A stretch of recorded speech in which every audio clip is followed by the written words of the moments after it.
l'art du belting, ou comment chanter en voix de poitrine dans les aigus sans forcer. Si tu as déjà essayé de chanter en voix de poitrine dans tes aigus sans y parvenir parce que tu as peur de te blesser, parce que tu trouves que c'est pas beau, parce que hop, tu as tellement peur que tu passes en voix de tête trop tôt en fait dans la chanson par rapport au son que tu vises, cette vidéo est pour toi. Je vais t'expliquer ce qu'est le belting et comment tu peux chanter en voix de poitrine tes aigus sans forcer.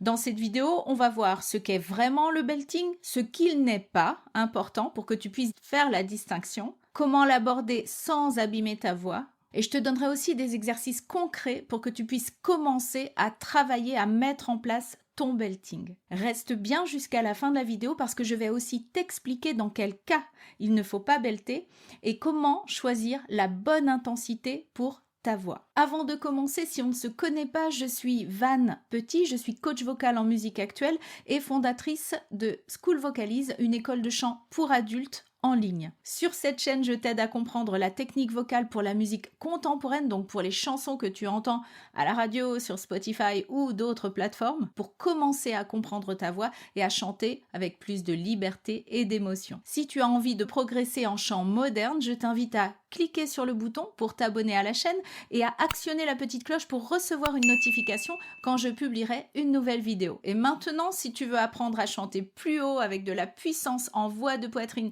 sans te faire mal, on plonge tout de suite dans l'art du belting. On va d'abord commencer à être clair sur ce que le belting n'est pas. Parce qu'il faut que tu fasses la différence quand tu entends une chanson avec quelqu'un qui chante dans cette qualité de voix, qu'on appelle le belting, et que tu ne confondes pas en te disant « Ah oui, ça c'est du belting, donc il faut que je fasse comme ça ». Attention, d'abord ce que le belting n'est pas, c'est envoyer plus d'air, c'est-à-dire chanter avec une voix puissante en voix de poitrine en envoyant plus d'air. Ça, c'est totalement faux. On n'a pas besoin d'envoyer plus d'air. La seule chose que ça va faire, parce qu'ici, tu as des toutes petites cordes vocales, quand tu vas envoyer plus d'air, ça va mettre beaucoup de pression. Et ici, les muscles constricteurs de ta gorge vont se serrer et ça va être impossible d'utiliser ta voix. Ça va, te faire mal et ton son ne va pas être plus puissant. Ta voix, elle va quand même décrocher, peut-être aller en voix de tête. Donc, ce n'est pas la bonne manière de le faire. Le belting, ce n'est pas envoyer plus d'air. La deuxième chose que le belting n'est pas, c'est ta voix de poitrine plus haute. Une autre fausse idée qu'on peut avoir, c'est de penser qu'on va prendre notre voix de poitrine, donc la voix avec laquelle je te parle là, et juste de la mettre dans les aigus. Non. Ok, le belting, on reste dans ce mécanisme qui est le mécanisme 1, en voix de poitrine, mais on fait des ajustements. Parce que si on ne fait pas ces ajustements, c'est-à-dire que je prends cette voix de poitrine avec laquelle je te parle et que juste j'essaye de la monter dans les aigus, ça ne va pas aller, parce que si je la monte, moi je vais passer en voix de tête. Il y en a qui vont serrer et qui vont faire un yodel, comme ça. Ou alors, ça va vraiment faire une sorte de pression, exactement comme si tu envoyais plus d'air. Donc, le belting, ce que ça n'est pas non plus, c'est juste ta même voix de poitrine avec laquelle tu chantes, par exemple ici, tu es dans tes médiums, dans les aigus. Il faut absolument faire des ajustements. Les ajustements, ils vont venir de tes cordes vocales, de ton conduit vocal et de ton larynx. Enfin, une dernière fausse idée par rapport au belting, donc à ce chant en voix de poitrine dans les aigus, c'est que c'est dangereux. Non, ce qui est dangereux, c'est si tu ne sais pas comment faire. Évidemment, si tu ne sais pas comment faire, tu vas forcer. Et là, si par exemple tu as chanté trop, tu risques carrément d'être aphone et de t'abîmer la voix.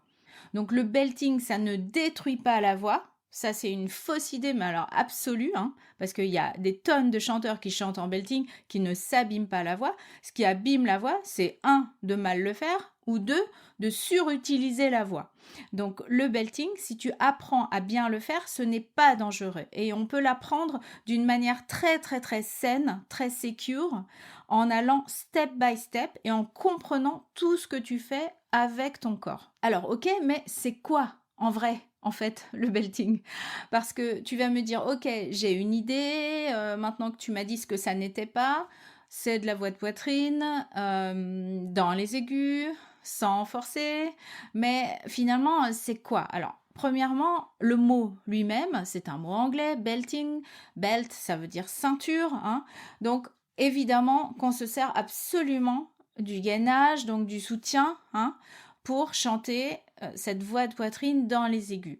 Maintenant, dans le chant contemporain, ce qu'on appelle belting, c'est le fait de chanter en voix de poitrine au-dessus de notre passage naturel en voix de tête. Par exemple, pour une voix qui n'est pas entraînée, si ma voix à moi, elle n'était pas entraînée, peut-être que je ferais la la la la la la, et là je passerai en voix de tête. Donc ça serait de chanter la en voix de poitrine et un petit peu au-dessus. D'accord? On peut chanter jusqu'à à peu près une octave au-dessus de notre passage naturel. Ça dépend de chacun. Mais on peut tous le faire un petit peu. C'est-à-dire qu'on peut tous monter notre voix de poitrine dans les aigus un petit peu plus que au naturel.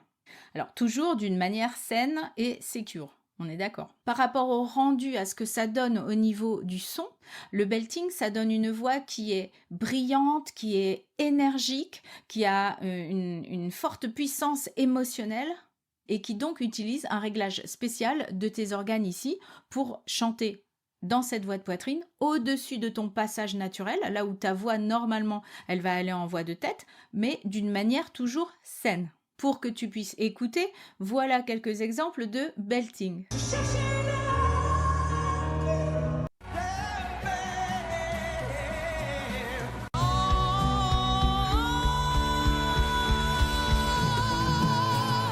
Ah, ah, ah, ah.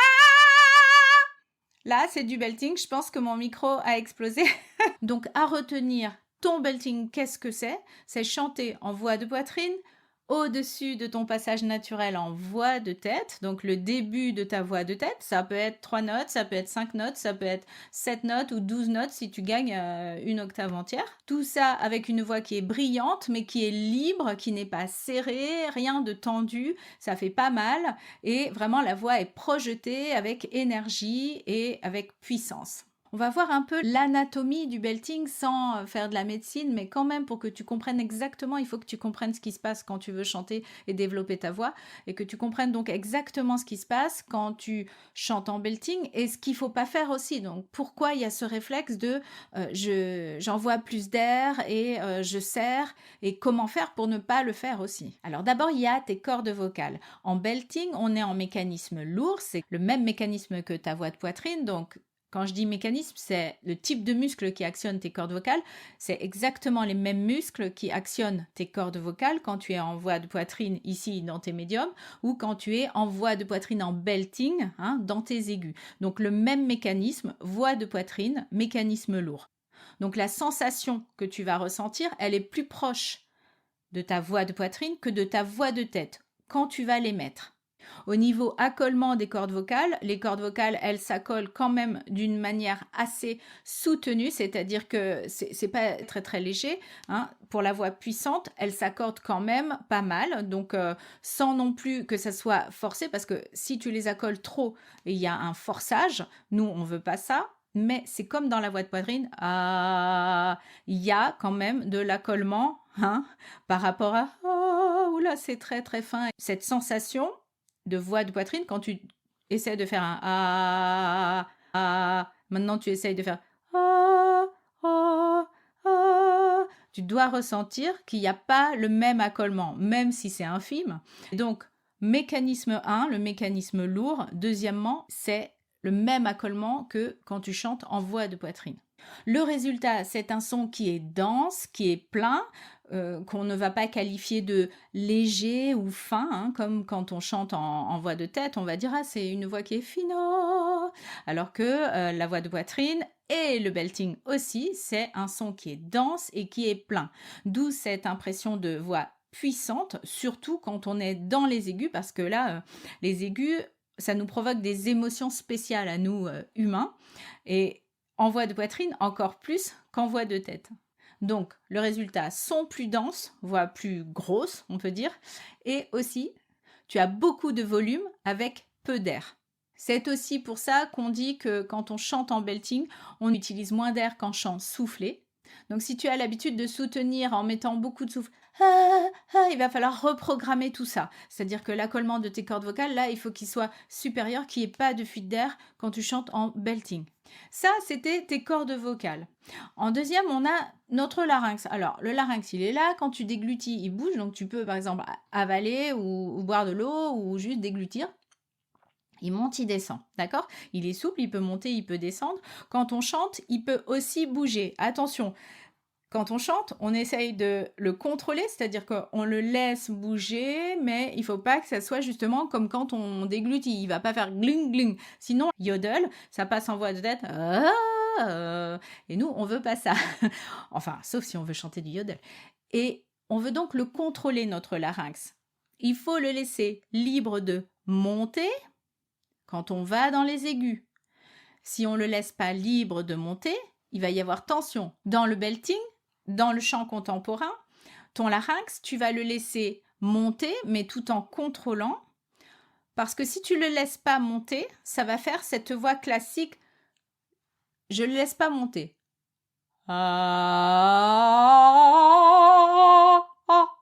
Tu entends ce son-là? J'ai pas envie que mon chant puissant et ma voix, ma note tenue ait ce son-là. Non, parce que là, c'est trop classique. Il y a le larynx, il est complètement en bas. Hein? On veut pas ça. Donc ton larynx, tu vas pas le tenir en bas pour faire une grosse voix. Ta grosse voix, elle va venir d'autre chose. Elle vient de ton mécanisme 1 qu'on a vu tout à l'heure avec tes cordes vocales et de l'accollement. Hein, et puis autre chose qu'on va voir après. Mais donc ton larynx, c'est normal qu'il monte un peu en contrôle. Il va pas monter complètement parce que sinon ça veut dire que tes muscles de voix de tête, on va passer en mécanisme 2 et on va passer en voix de tête et nous on veut pas ça. Donc comme ton larynx, il est un petit peu plus haut, ça réduit ton conduit vocal, ça donne un son qui est un petit peu plus brillant et un tout petit peu plus nasal. Mais attention, hein, c'est pas comme ça, c'est donc c'est l'arrière, c'est au niveau nasopharyngé. Hein. Si je fais la comparaison entre un mot que je chante en belting et un mot que je chante de manière lyrique en laissant le larynx en bas, ça va faire ça. Mama, mama. Donc c'est infime hein, le résultat, mais quand même on entend bien la différence. Donc ça, c'est ton larynx. On a vu comment était la position de tes cordes vocales et comment était ton larynx. Laisse-le monter tranquillement. En numéro 3, par rapport à l'anatomie, le twang est ton meilleur ami. Alors, le twang, tu peux le doser plus ou moins fortement. Le twang, c'est cette histoire de clapet de l'épiglotte qui se referme ou pas. C'est le petit clapet qui se referme quand tu dois déglutir pour que les aliments n'entrent pas dans ce tuyau. Hein. Ça se ferme, hop là. Nous, on peut le contrôler et ça fait un son. Donc, quand nous, on expire, hein, quand on émet un son, l'air, il va dans ce sens-là. On peut donc refermer plus ou moins ce clapet de l'épiglotte et ça va donner un son qui est vraiment brillant, qui porte parce que ça booste les aigus qui sont dans notre voix. Alors, c'est quand même une voix puissante parce qu'on n'est pas non plus à ha. Là, mon twang, il est très très fort, ok? Mais je peux le faire moins fort. Ha. Et là, je suis en belting, mais j'ai moins resserré, c'est-à-dire que j'ai un peu plus ouvert mon clapet de l'épiglotte. Ça s'apprend absolument. Le twang, qu'on aime les voix qui sont très très très twangées, hey, oh, wa, ou alors un tout petit peu twangé, hey, oh, wa, parce que c'est un peu plus doux, moins agressif, mais dans ton belting, tu es obligé d'en mettre ne serait-ce que un petit peu. C'est ce qui t'aide à envoyer moins d'air parce qu'il y a un contrôle de pression, d'accord? Ici, hop là, ça t'aide à envoyer moins d'air. Donc ça te fatigue beaucoup moins si tu mets un peu de twang, de chanter en belting, ok? Troisièmement, ça donne un son différent. Il est très brillant et il perce. Tu en as absolument besoin si tu chantes des chansons à voix, du rock, de la comédie musicale, donc toutes les chansons où il faut une voix puissante qui envoie.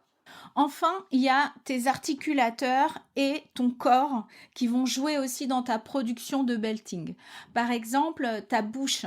Si ta bouche, tu me fais une bouche en forme de O pour assombrir, non, dans le belting, tu vas plutôt remonter, donc on est proche du sourire du chanteur, au lieu de faire oh, tu vas me faire ah. Donc tu vas un petit peu jouer sur cette brillance-là, d'accord? Ensuite, fais attention à ta langue. Alors, bon, il n'y a pas que dans le belting qu'on fait attention à la position de la langue, mais dans le belting plus particulièrement, on veut que la langue soit à plat et même limite un peu sortie. Il y a des chanteurs qui sortent la langue carrément. Moi, ça me fait un peu... voilà, c'est pas le truc qui me plaît le plus. Je trouve pas ça très chouette quoi à voir. J'ai pas envie de voir la langue des chanteurs et des chanteuses. Mais il y en a qui laissent carrément sortir par-dessus les dents du bas. Mais donc, ta langue, il faut pas qu'elle soit comme ça. Ah, là, tu bouges ton son, hein. Donc, ça va être la pointe de la langue derrière tes dents, ok? Et surtout, n'a pas parce que je te dis de mettre la langue à plat, hein, que tu vas me faire ah, comme ça, ah. Donc, la langue qui appuie, en plus, en baissant le larynx, parce qu'on a dit qu'il fallait que le larynx soit un peu levé. Donc, la langue, elle repose, ou alors elle est un peu par-dessus tes dents. Ah. Ça veut dire derrière juste ta lèvre du bas. Ça dépend de l'anatomie de chacun, ok? Mais pense à t'enregistrer quand tu chantes. Parce que des fois, on a des surprises. Moi, j'avais une chanteuse l'année dernière que j'ai coachée, Anna. Et pourtant, elle ne m'avait pas envoyé la vidéo, elle m'avait envoyé juste l'audio. Et je lui ai dit, là, j'entends clairement que ta voix bouche le conduit, quoi, de ton son. Tu as dû former une consonne, par exemple un L ou quelque chose comme ça, où la langue doit se lever, et tu es resté dans cette position. Et donc ta voyelle, elle est complètement, ça fait un son comme ça, au lieu de on l'entend clairement. Donc dans les aigus, encore plus, on veut que la voix puisse sortir le plus librement possible, donc on veut pas qu'il y ait quelque chose qui bouge, hein. Donc ni de O, mais plutôt hein. La langue elle est à plat, hein, derrière les dents du bas ou derrière la lèvre là, ou ça c'est libre à vous de le faire avec carrément la langue qui sort. On peut faire en tout cas des exercices en faisant en tirant la langue, hein, pour faire sortir le belting encore plus et avoir la voix voilà qui se libère. J'ai jamais eu besoin de faire ça, mais bon. Après, libre à chacun d'essayer. Ta mâchoire, c'est pareil, elle ne doit pas être complètement bloquée comme ça avec des tensions, hein, elle est vraiment libre, quoi. Donc, parce que déjà, on fait du belting, souvent c'est sur des voyelles qui sont ouvertes, mais on peut aussi faire du belting, par exemple, sur un I, qui est une voyelle semi-fermée. Donc, on détend la mâchoire, I. La pointe de la langue, elle est là. Ton I, il est formé par, ok, l'arrière de la langue qui va former ton I. Mais, attention, toujours pareil, il faut que ici, ça soit détendu. La seule chose où il y a de l'énergie, c'est là, parce qu'il y a production du son, hein, et ton support, c'est ton support. Il faut que ton support soit blindé, c'est-à-dire que tu accompagnes vraiment ta voix sans envoyer trop d'air, parce qu'on n'en a pas besoin, souviens-toi, on n'en a pas besoin parce qu'on met un peu de twang, et que donc ton conduit où l'air sort, il est un peu refermé par le clapet de l'épiglotte, oui. Et puis enfin, tu as l'engagement de tout ton corps, donc tu as ta posture, ici ton torse qui doit être ouvert, hein, donc tu peux chanter par exemple les bras ouverts, et essayer de chanter comme ça en belting. Si tu as l'habitude de chanter plutôt comme ça, que tu es plutôt quelqu'un d'intimiste, etc. Si tu veux chanter en belting, hop, on se remet. On a une belle posture, hein.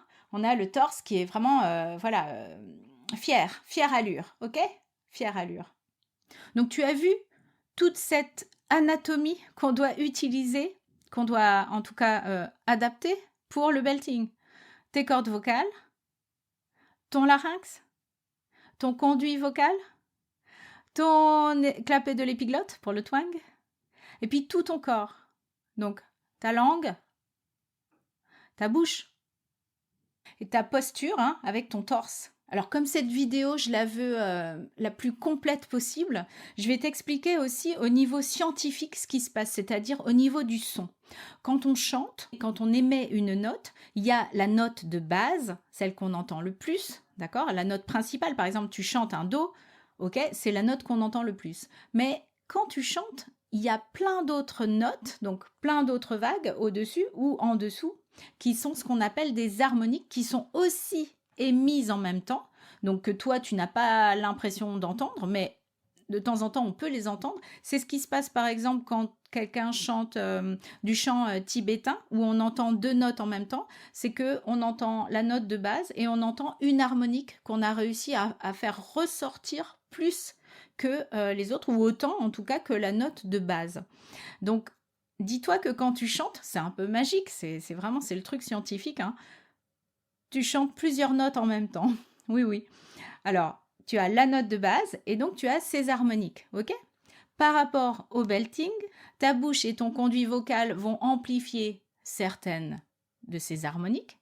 Et on essaye donc de régler notre conduit, notre bouche, tout ce qui se passe au-dessus de l'émission, donc au-dessus, après production du son des cordes vocales, pour avoir un son de voix qui est un son de voix qu'on appelle, alors c'est un cri contrôlé, c'est plutôt, moi je préfère dire l'appel, c'est-à-dire c'est comme quand on appelle quelqu'un. Quand on appelle quelqu'un, imagine tu vas dans une cour d'école, les petits enfants, ils font hey! Comme ça, ils sont pas mal à la voix du tout, hein. À la fin de la journée, tu les retrouves. Mon fils, je le retrouve, il a peut-être crié 10 000 fois, en tout cas, il a parlé en belting 10 000 fois dans la cour d'école, et le soir, il a autant de voix, hein, donc il n'y a pas de problème. Toi aussi, si tu vois quelqu'un que tu n'as pas vu depuis 10 ans et que tu aimes énormément, en tout cas que tu aimais bien, et tu dis « Waouh, attends, mais c'est lui ou c'est elle ?» Et donc, qu'est-ce que tu fais? Il est de l'autre côté de la rue. Bah, tu l'appelles avant qu'il disparaisse au coin de la rue. Donc, hey!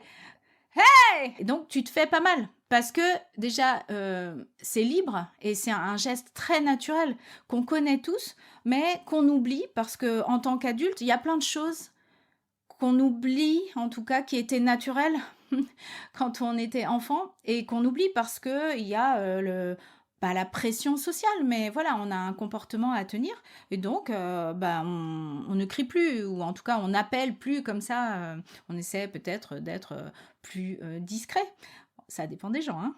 Donc, ces harmoniques qu'on essaie de faire ressortir, en tout cas une spécialement, d'harmonique qu'on essaie de faire plus ressortir quand on chante en belting, c'est l'harmonique typique du cri contrôlé ou de l'appel, hein. Je préfère utiliser ce mot-là parce que cri, on peut penser à cri avec la voix qui ah! Non, non, non, c'est libérer. Hey!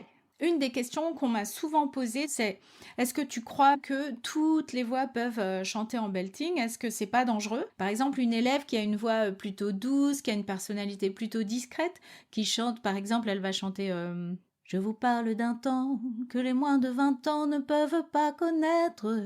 Ok, c'est très joli, elle a une voix avec un joli timbre, etc.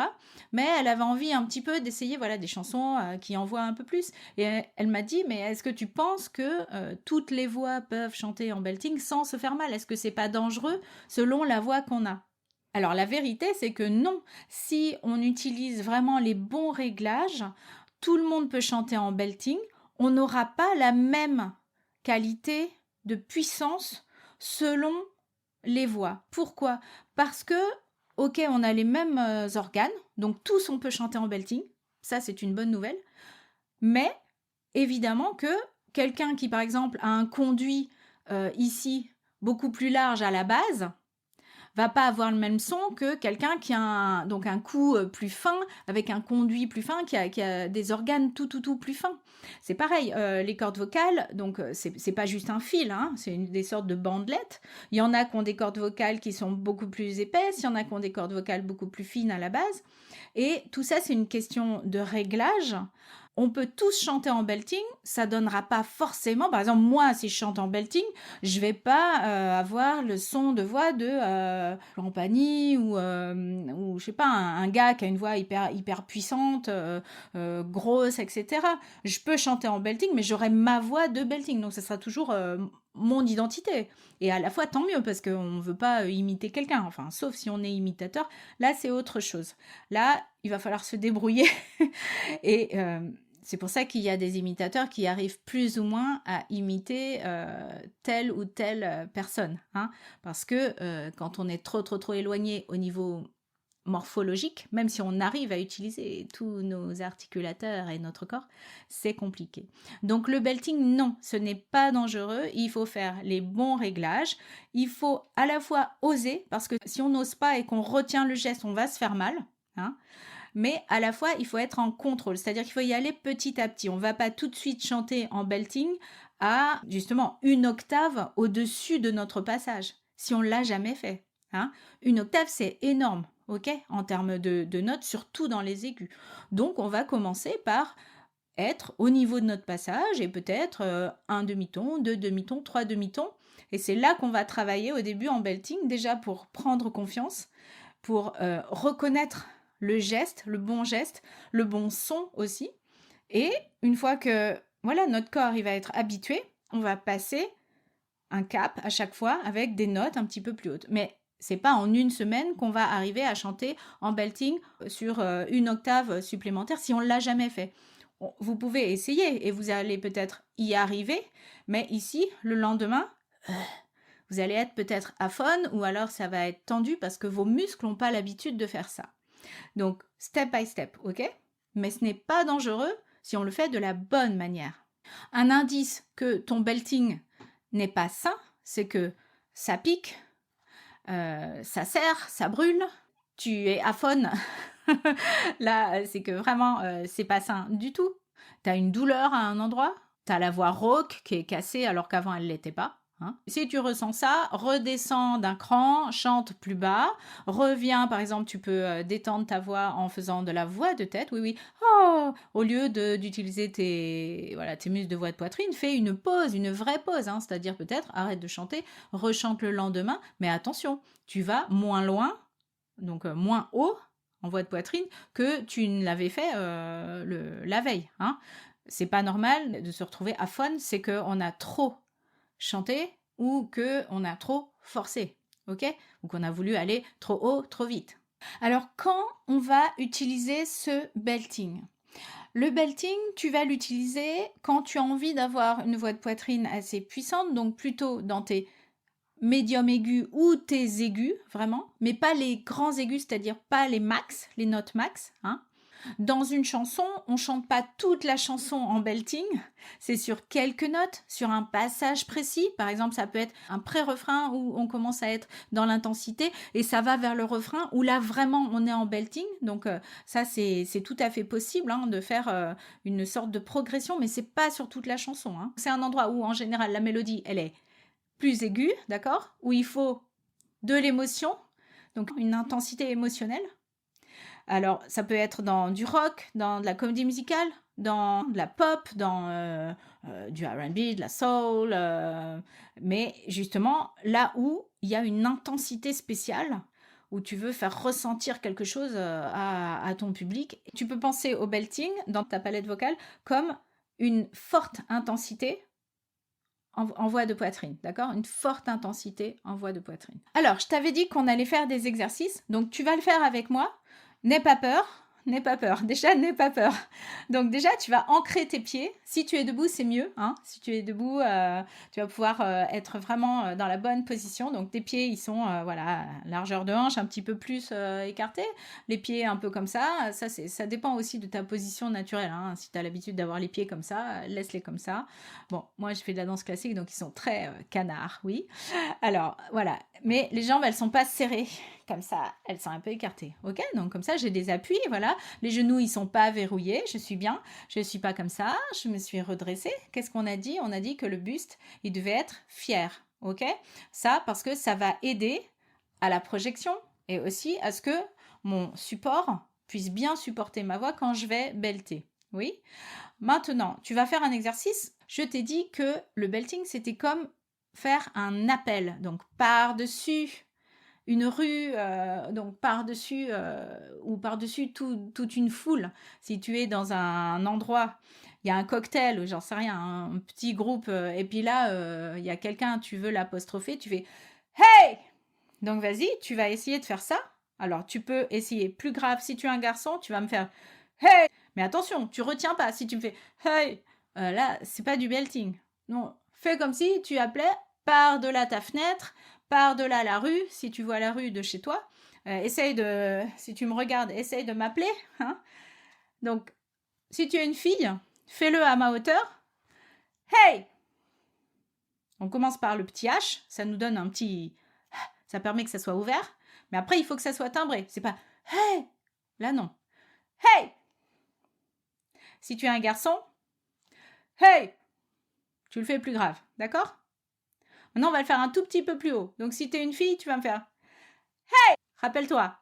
Hey! C'est pas Hey! C'est Hey! La langue, elle est à plat. Hey! Et si tu es un garçon, Hey! Là, si tu as fait ça, tu es dans le mode belting, ok? Donc maintenant, on va faire le deuxième exercice parce que là, tu as produit le geste vocal du belting. Maintenant, souviens-toi, je t'ai dit que pour chanter en belting, on met un minimum de twang. Ah, ah, ah, ça là. Donc tu vas essayer de me faire déjà ce son de sorcière, de son un peu de ah, ah, ah, ah, ah. C'est pas forcément dans le nez, c'est pas forcément nasal, c'est pas ah, ah, ah, ah, ah. C'est oh. Donc je peux le faire plus grave, par exemple, si tu es un garçon, tu vas faire plutôt hey, hey, hey, hey, hey. Si tu es une fille, hey, hey, hey, hey, hey. Et maintenant, on va mettre l'appel, le geste de l'appel, avec le belting, d'accord? Donc au lieu de me faire un hey, tu vas me faire un hey, hey. C'est normal que ton larynx y monte. Souviens-toi, quand on chante en twang, le larynx y monte. Hey, hey. Ça, c'est si t'es une fille. Si t'es un garçon, hey, hey. Si t'es une fille, hey, hey. Si t'es un garçon, hey, hey. Donc, si tu entends ce son qui est un petit peu hey, hey, ha, ha, ha, hein, un petit peu, c'est un resserrement, mais qui n'est pas un resserrement des muscles constricteurs. Hein. C'est un resserrement de ton son avec le clapet de l'épiglotte qui fait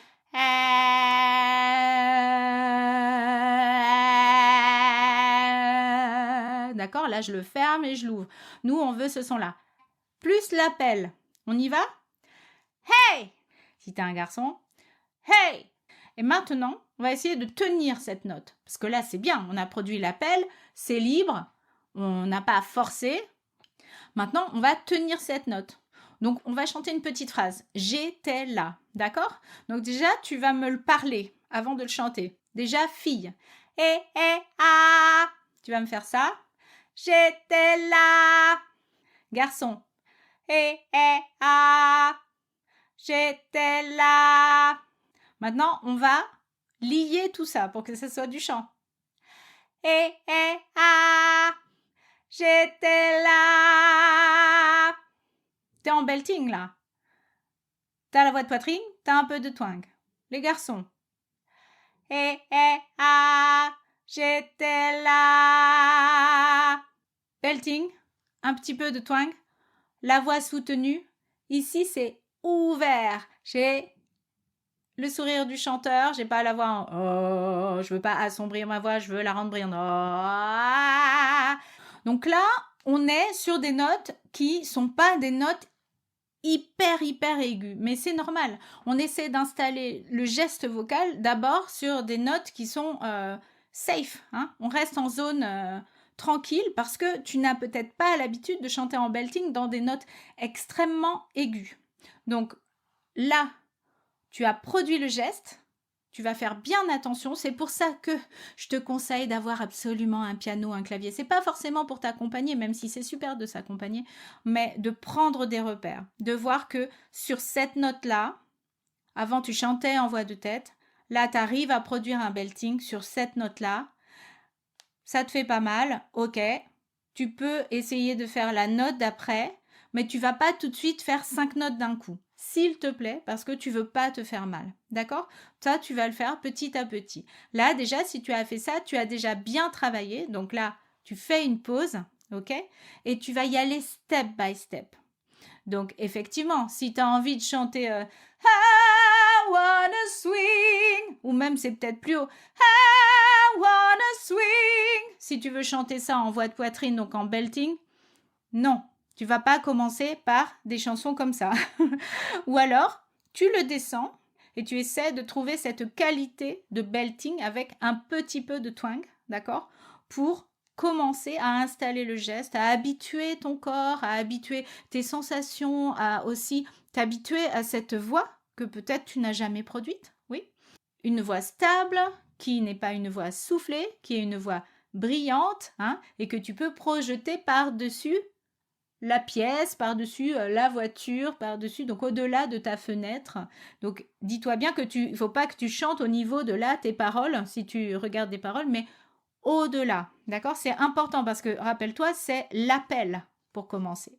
Donc avant d'aller plus loin, de chercher à belter plus haut, donc dans des notes qui sont plus aiguës que ce qu'on vient de faire, je te conseille de développer ta stabilité en voix de poitrine, bien contrôler ton souffle pour soutenir ta voix, hein, et pas tout lâcher d'un coup, de ressentir cette sensation de twang, donc plus ou moins, hein, si tu arrives à le gérer, il faut au moins en mettre un petit peu, et d'avoir la capacité de faire le geste, donc de produire ton belting, et de ne pas le produire, c'est-à-dire de faire un geste et son contraire. Donc par exemple, ah, ah, en voix de tête, un petit peu soufflée. Pour que tu arrives à contrôler tes muscles, je le fais comme ci ou je le fais comme ça. Voilà, j'espère que tu as une idée maintenant un peu plus précise du belting, que déjà ça te fait moins peur ou pas peur du tout, hein, si jamais tu avais un petit peu peur, que tu vas oser le produire, refais les exercices, hein, je t'ai mis un petit temps pour que tu puisses cliquer et reproduire les exercices de l'appel avec le twang, et puis ensuite l'appliquer sur une petite phrase chantée que tu vas pouvoir reproduire dans tes chansons. Mais attention, si tu choisis des chansons de diva ou de divo avec des voix puissantes qui vont dans les très grands aigus, ça va être compliqué. Il faut commencer par des notes qui sont un peu plus en dessous, un peu plus graves. Et si tu as besoin d'être accompagné dans ta voix, dans ta recherche, dans ta connaissance de la technique vocale, je t'ai mis un lien dans la description, je te le mets aussi sous la vidéo, qui est un lien vers mon programme de chant. Tu peux nous rejoindre et travailler ta voix avec mon accès total 12 mois. À l'intérieur, tu vas retrouver un programme complet sur le twang, la projection, la coordination des registres, comment développer ta voix de poitrine et ton support respiratoire pour une voix bien soutenue, bien ancrée. Voilà, avant de te quitter, dis-moi en commentaire où tu en es de ton belting. Est-ce que tu as déjà belté? Est-ce que tu le fais régulièrement? Comment ça se passe? Est-ce que tu oses? Est-ce que tu as un petit peu peur? Est-ce qu'il y a des notes qui ne sortent pas parce que tu ne maîtrises pas certains aspects qu'on a vus dans cette vidéo? Et sur quelle chanson tu as envie de chanter en belting? Dis-moi tout dans les commentaires. Et je te dis à très bientôt pour la prochaine vidéo.